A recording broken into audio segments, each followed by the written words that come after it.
Hello and welcome to another Smurpy video, and we are now looking at some figures from X-Men Marvel Legends. As you know, if you've been following, and we've gone past the 50 mark and we're heading towards the 60s now.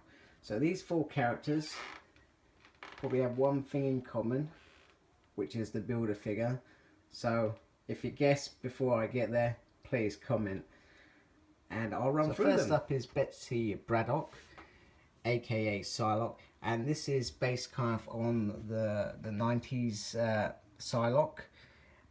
In the late 80s, she is British, so in the 80s she looked completely different, and then she went through the Paris, oh goodness sake, terrible, I can't say it, the Paris siege, and somehow she ends up like this in an Asian body where she's pretty much stayed for the last 26 years.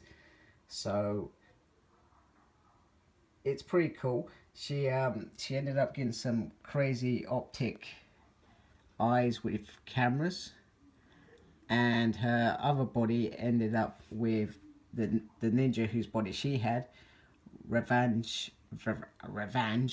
God, terrible today. And you know, she ended up dying of the legacy virus, which is strange. So I'm currently reading Cable. Sorry, not Cable.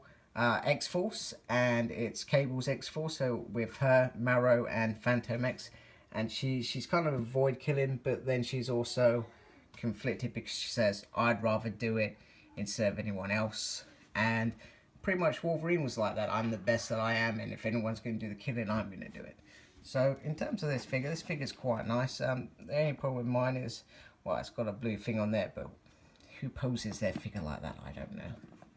So I think it's nice. I think it worked. Obviously, we've got the San Diego Psylocke, which I'll get to at some point. But yeah, this is a nice start. Next up, we have Lady Deathstrike, and I was really happy with this. This figure was like, damn, it's pretty awesome. You know, you got these great big, sharp adamantium fingernails, as I guess they were, and then you've got all this metal thing here, and you know, this shirt usually covers it and it comes off as she goes to, I guess, into attack mode. She's got this quite nice little bit here, which is kind of cool, which is all comic. Everything that I was a bit disappointed is these eyes. I don't know what the eyes were about. But you know, other than that, this is a pretty solid figure. And I'll show you the back. You know, some really nice detail, especially the metal arms. The metal arms are perfect. So in terms of Lady Deathstrike, mainly a Wolverine foe. Sorry, one problem with Deathstrike is she tends to not stand very well. But yeah, so in terms of the character was fondly related to Wolverine. And why is she in this batch? Because she was part of Spiral's body shop, where they built her and the Reavers, and it's all kind of connected, I guess, that way for Deathstrike. Same with Psylocke, because I believe that's how she got her optic eyes after going through the Siege Pararis, which I'm probably pronouncing completely wrong, so I do apologise. You can tell me that I'm, you know, not saying things correct. Lots of complex words in comics. So there's Lady Deathstrike. Next up we have Longshot, and oh, there we go, straight over. Seems to be a common theme with my figures, they like to fall over. So Longshot, I pretty much didn't read him when he was an X-Man. I read the stuff around the late 80s before they go through the Siege Paris, whatever it is. You tell me what it's called. I'll probably find it later because it will be annoying me. But I read him mainly in X Factor, and you know, in X Factor he was cool, he's calm, he's funny.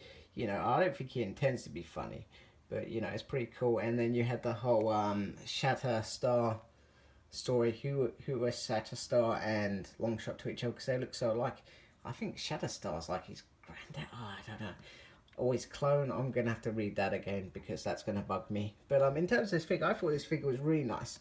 The only car, you know, you got the classic style there. I think they could have done something with the eye to make that work. So he's got Spyro's sword. You know, I think you know, this was his look. It worked. I think it's great. The only thing that irritates me is they put this in here and it's not removable. You know, you had Gambit with firing cards. Why couldn't you have him with throwing knives? And then, you know, the hand. It was the same with Luke Cage as well. It's like, well, if you're going to do a hand, why can't he put it in a fist or something useful? You know what I mean? And I don't know, it just didn't seem to suit him. So, but it works. And Longshot, his connection with the Build-A-Figure is, well, as soon as the Build-A-Figure, if you haven't guessed, comes out, you're going to know automatically what his connection is. And then next up is Spyro, part of the Red Hulk wave.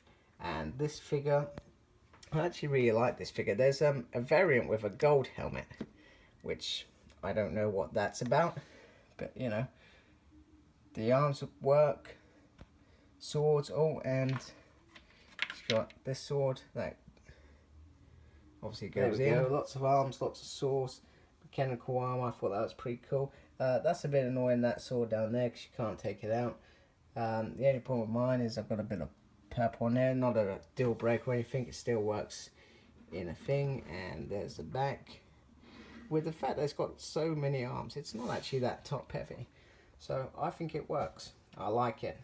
So onto the Build-A-Figure. If you guessed it, yes, that's right. And this figure is absolutely beautiful. It's disgusting and it's fantastic. You know, the only thing is, I think if they could have made these a bit thicker, or you know, we could have had a bit more control on him. You know, so basically I pose him usually because like it ends up being a bit more stable. So other than that, you know, you got fantastic, scary, creepy hands to do stuff with. You know, look at that head sculpt. Absolutely amazing. You know, the details all there. Even with this bit, always there. So the connection is with all these characters is Spyro was generally next to his side. I think in the Rebellion she switches sides, but then again, I've not actually read much with Mojo, and everything I've read has either been about X-Babies or about contracts, and you know, it's a bit kind of like I think the animated show. You know, he's into this business where he does shows, etc. And you know, X-Men are a big character.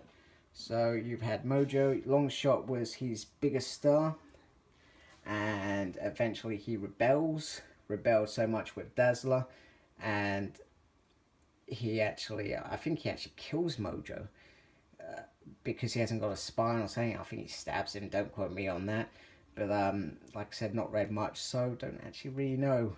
So to add to my list, Deathstrike became, she basically purchased technology from Spyro to build her and the Reavers for revenge against Wolverine. And then Psylocke became some sort of a victim where she got optic eyes. So, you know, I don't know the ins and outs. I'd have to go and read how she got involved with that, but she ends up basically becoming an assassin for the Hand, and it takes Wolverine and some real kind of, you know, forcing her to realize who she actually is. So I'm quite happy. You know, I think these guys work really well. Tell me if you got them, tell me if you like them, tell me what you think. And there we have it, the final pose. Psylocke taking on Deathstrike, Spyro contemplating whether to take on Longshot or Psylocke, and Longshot, well, he's got some sharp things there, so I'll let you think what he's about to do. Like, comment, subscribe, tell me what you like, if you have these figures, or whether you're going to get them, whether you think they're rubbish, whether you think they look good, do they fit in your collection or not. Thank you very much. Have a good day.